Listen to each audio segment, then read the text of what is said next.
अपनी ढपली अपना राग आप देख रहे हैं, आपके साथ मैं हूं चांदनी धवन और बात करेंगे एसबी-एसपी अध्यक्ष ओम प्रकाश राजभर ने समाजवादी पार्टी के प्रमुख अखिलेश यादव पर तीखा प्रहार किया है। ओपी राजभर ने कहा है अखिलेश यादव ने जितना धोखा हमें दिया है उसका सूत समेत वापस का सफाई पहुंचा देंगे। राजभर ने कहा है कि एसपी को घमंड था, ओपी राजभर को खत्म कर देंगे, लेकिन अब खत्म होने की बारी एसपी की है। राजभर ने कहा है कि अखिलेश यादव अब विपक्ष में ही बैठने की तैयारी करे। 20 साल तक उनकी पार्टी यानी कि समाजवादी पार्टी का कोई स्कोप नहीं है। ओपी राजभर घोसी उपचुनाव में बीजेपी प्रत्याशी दारा सिंह चौहान के समर्थन में जनसभा करने पहुंचे थे और इसी दौरान उन्होंने अपने पुराने गठबंधन के साथी अखिलेश यादव पर करारा प्रहार किया।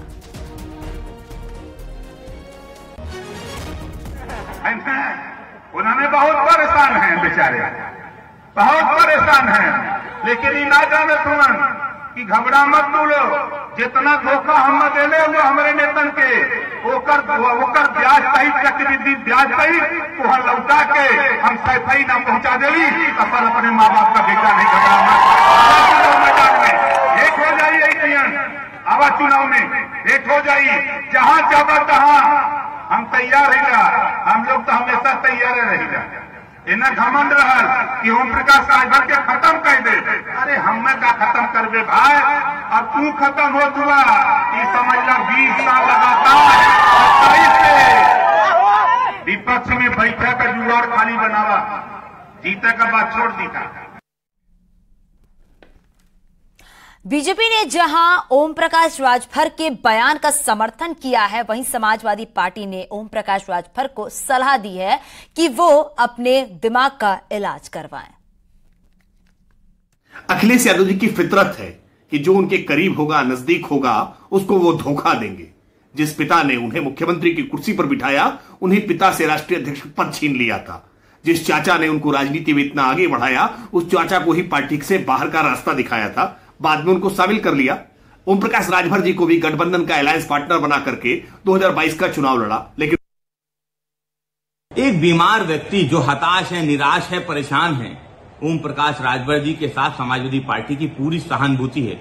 आज ओम प्रकाश राजभर जी की स्थिति पेंडुलम के जैसी हो गई है। दिल्ली से लखनऊ, लखनऊ से दिल्ली के चक्कर लगा रहे हैं, फिर भी पिता पुत्र मंत्री नहीं बन पा रहे हैं। इसलिए ओम प्रकाश राजभर जी के बयानों में हताशा है, निराशा है।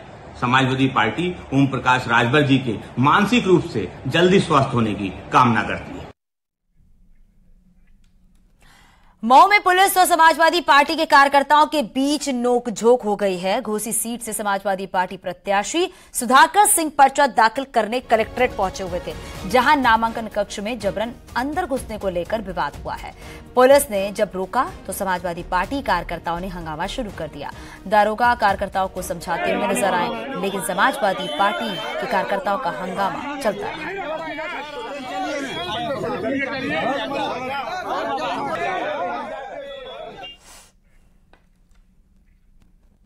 घोसी उपचुनाव को लेकर यूपी में एनडीए और इंडिया गठबंधन का लिटमस टेस्ट माना जा रहा है। 2024 के लोकसभा चुनाव से पहले इस चुनाव के जरिए ही जातीय समीकरण का गुणा गणित भी टटोला जाएगा। ऐसे बीजेपी ने इस जीत के लिए अपनी पूरी ताकत लगा दी है।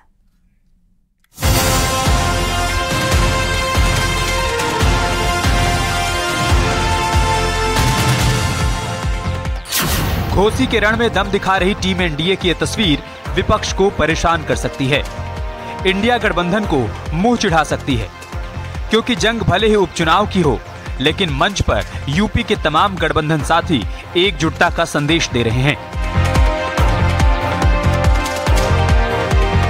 घोसी विधानसभा उपचुनाव में एक तरफ भगवा ब्रिगेड है तो दूसरी तरफ लाल सेना, जो अब आमने सामने है। लेकिन बीजेपी ने विपक्ष को घेरने के लिए उस चक्रव्यूह की रचना की है जिसमें इंडिया गठबंधन का फंसना तय माना जा रहा है, क्योंकि यहाँ जातीय समीकरण को सेट करने के लिए बीजेपी ने चुनाव प्रचार में अब ओम प्रकाश राजभर और आशीष पटेल को मैदान में उतार दिया है। घर घर एक एक घर बता देना है कि कमल वाली बटन दबाना है इस बार, ताकि विरोधियों को भी पता लग जाए कि भारतीय समाज पार्टी, दोस्तों मैं आपको बता दूं, मैं तो यहाँ सामाजिक न्याय समिति की रिपोर्ट लागू कराने के लिए परेशान था। बधाई देता हूँ माननीय देश के प्रधानमंत्री नरेंद्र मोदी जी को, रोहिणी आयोग का गठन करके पूरे देश के पिछड़ों को हिस्सा देने का काम करने जा रहे हैं माननीय देश के प्रधानमंत्री नरेंद्र मोदी जी। घोसी विधानसभा का उपचुनाव हम लोग 50,000 से ज्यादा मतों के अंतर से जीतेंगे और सिर्फ चुनाव नहीं जीतेंगे। हमारे बड़े भाई आदरणीय दारा सिंह चौहान साहब जब ये मंत्री थे प्रदेश में, तो इन्होंने घूम घूम करके पूरे प्रदेश में पिछड़ों के हितों की बड़ी लड़ाइयां लड़ी हैं। दिन भले ही बीजेपी प्रत्याशी दारा सिंह चौहान के नामांकन का हो, लेकिन बीजेपी का शक्ति प्रदर्शन विपक्ष को परेशान करने के लिए काफी है। दरअसल घोसी विधानसभा के उपचुनाव में बीजेपी पूरी ताकत झोंककर चुनाव जीतने के लिए जुट गई है। ये चुनाव विधानसभा से ज्यादा आगामी लोकसभा चुनाव के पहले शक्ति परीक्षण भी है। इसी को देखते हुए बीजेपी कोशिश कर रही है कि घोसी विधानसभा पर खासा ध्यान दिया जाए, जिससे पूरे पूर्वांचल में एनडीए के फेवर में माहौल बन सके। समाजवादी पार्टी की नीतियों से प्रताड़ित होकर, दुखी होकर और भारतीय जनता पार्टी के नेता मोदी जी के नेतृत्व में, योगी जी के नेतृत्व में जो सरकारें गरीब कल्याण के लिए काम कर रही है और विकास के आधार पर जो उत्तर प्रदेश को सजाने और संवारने का काम हमारी सरकारें कर रही हैं, उससे प्रभावित होकर भाइयों बहनों, मोदी जी के और योगी जी के नेतृत्व में विधानसभा की सदस्यता और समाजवादी पार्टी की सदस्यता को छोड़कर आपके हमारे सबके बीच में आए। उत्तर प्रदेश में कानून का राज स्थापित करने वाले आदरणीय योगी जी के नेतृत्व में और घोसी की अराजकता का हाल आप भूलिएगा नहीं। यहाँ की अराजकता को भूलने को समाजवादी पार्टी के शासनकाल में जिस ढंग से गुंडों ने भोली भाली जनता को परेशान करके रख दिया था, उसे घोसी की जनता कभी नहीं भूलेगी। घोसी विधानसभा में जातिगत समीकरण को समझें तो यहाँ सबसे ज्यादा दलित समुदाय के मतदाता हैं। दूसरी सबसे बड़ी संख्या मुस्लिम समुदाय की है। तीसरी सबसे बड़ी संख्या भूमिहार मतदाताओं की है। इसके बाद यादव लगभग 42,000 के आसपास है। राजभर और निषाद मतदाता लगभग 56,000 हैं। राजपूत और ब्राह्मण लगभग 20,000 हैं और अन्य बिरादरी के लगभग 75,000 के आसपास मतदाता हैं। इसी के मद्देनजर बीजेपी ने अपने गठबंधन की पूर्वांचल में पैठ रखने वाली सभी पार्टियों की दिग्गजों को शक्ति प्रदर्शन में शामिल किया और संदेश जातीय के साथ दारा सिंह चौहान की जीत का समीकरण भी सेट कर दिया। आज जब पूरा देश नहीं, पूरा दुनिया आज मोदी जी के नेतृत्व में भरोसा कर रहा है। आज दुनिया के लोग मोदी जी के पीछे चहलकदमी करने के लिए परेशान हैं। आज इसलिए मैं कह सकता हूं कि आज मोदी जी के साथ पूरा का पूरा देश खड़ा है। आने वाले 2024 से मोदी जी तीसरी बार इस देश के प्रधानमंत्री बनने जा रहे हैं। यानी मुकाबला भले ही उपचुनाव का हो, लेकिन घोसी में टीम एनडीए कोई भी मौका नहीं गंवाना चाहती, क्योंकि यही चुनाव 24 से पहले लिटमस टेस्ट साबित होने वाला है। न्यूज 18 के लिए घोसी से अभिषेक के साथ राजीव सिंह की रिपोर्ट।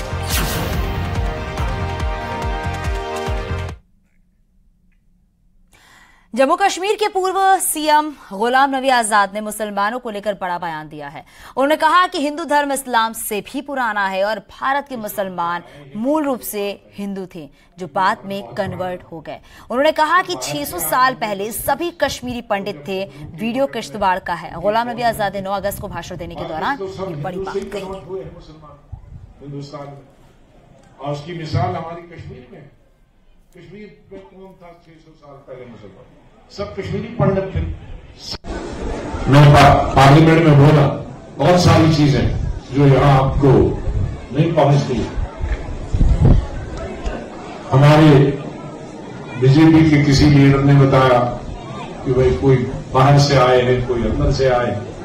मैंने कहा अंदर बाहर से कोई नहीं आया। हमारे हिंदुस्तान में इस्लाम सिर्फ और वैसे पूरा इस्लाम तो आया ही है 1500 साल पहले।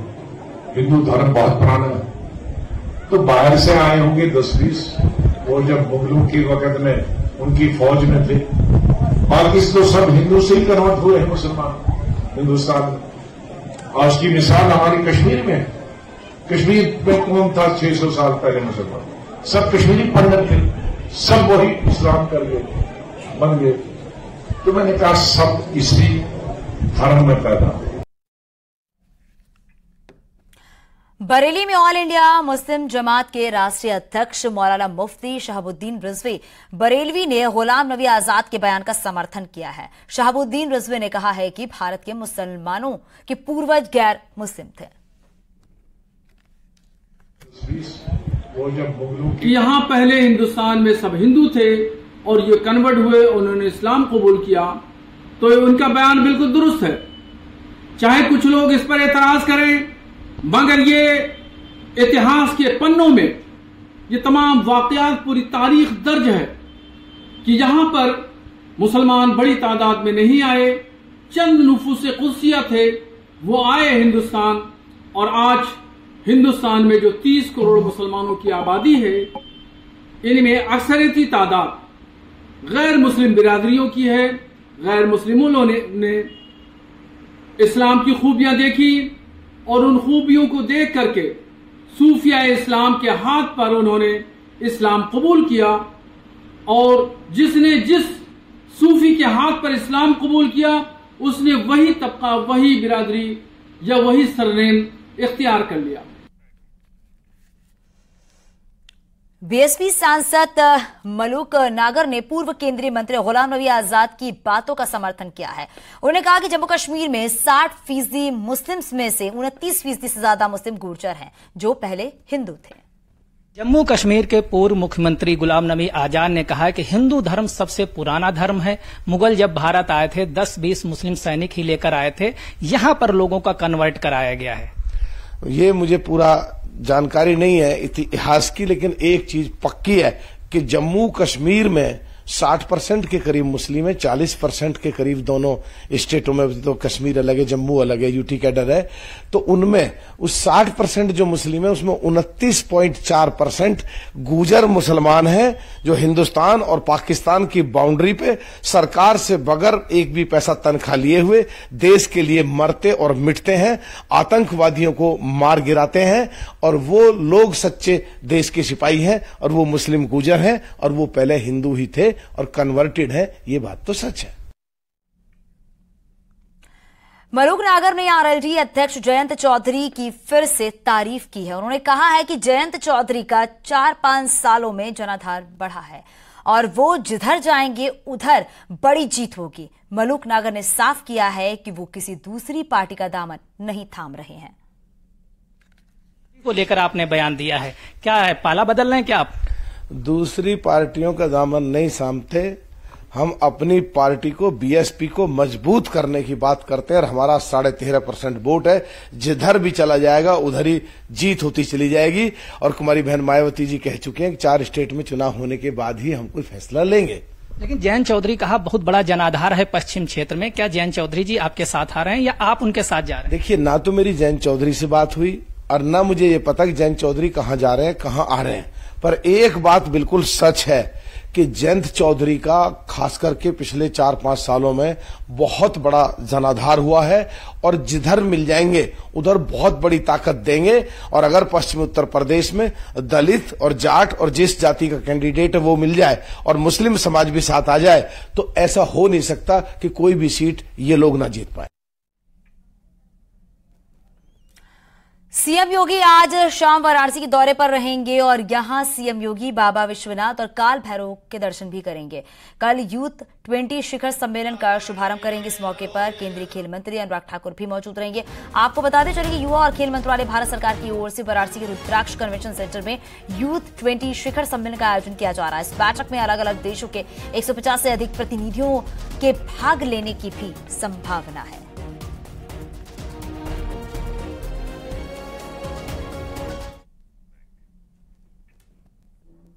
आने वाले लोकसभा चुनाव को लेकर बीजेपी की तैयारियां तेज हो गई हैं। आपको बताते चले बीजेपी 14 हारी हुई सीटों को जीतने के लिए रणनीति बना रही है। 18 अगस्त को बीजेपी की लोकसभा प्रभारी और विस्तारकों की बड़ी बैठक होगी। इस बैठक में बीजेपी के प्रदेश अध्यक्ष भूपेंद्र चौधरी, सुनील बंसल भी मौजूद रहेंगे।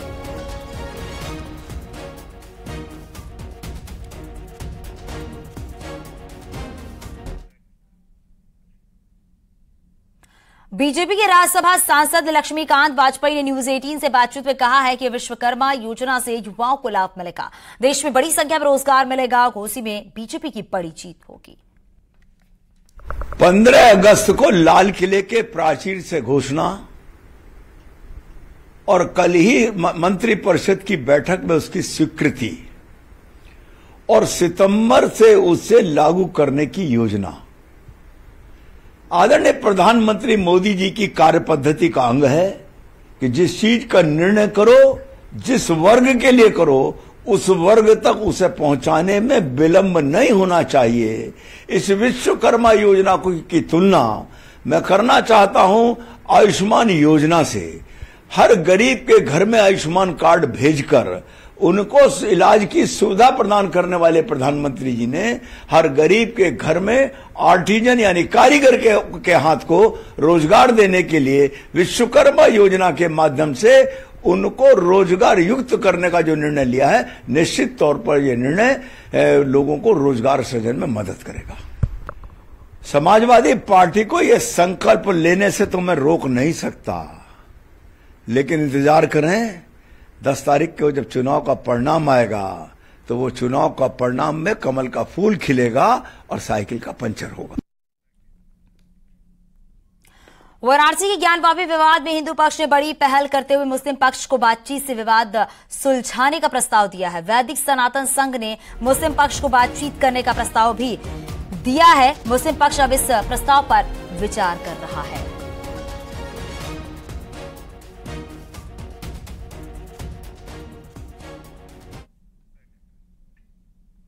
उधर हिंदू पक्ष के वकील हरिशंकर जैन ने ट्वीट करके कहा है कि काशी में 1 इंच पर भी समझौता नहीं किया जाएगा। उन्होंने कहा है कि यही हो सकता है कि मुसलमान क्षमा मांगे और अपना अवैध कब्जा हटा लें। ये बात ट्वीट करके कही गई है हिंदू पक्ष के वकील हरिशंकर जैन की तरफ से कि सनातन धर्मी काशी में भोलेनाथ की 1 इंच पर भी समझौता नहीं करेंगे।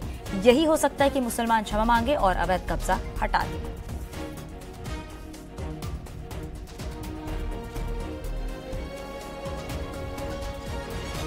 मुस्लिम पक्ष बरगलाने और भ्रमित करने की तरकीब कर रहा है पूरे हिंदू समाज को, और मैं समझता हूं हिंदू समाज को इनके किसी भी भ्रमजाल में नहीं आना चाहिए, क्योंकि जब जब भ्रमजाल में हिंदू आए इनके लोगों के तब तो धोखा हुआ है।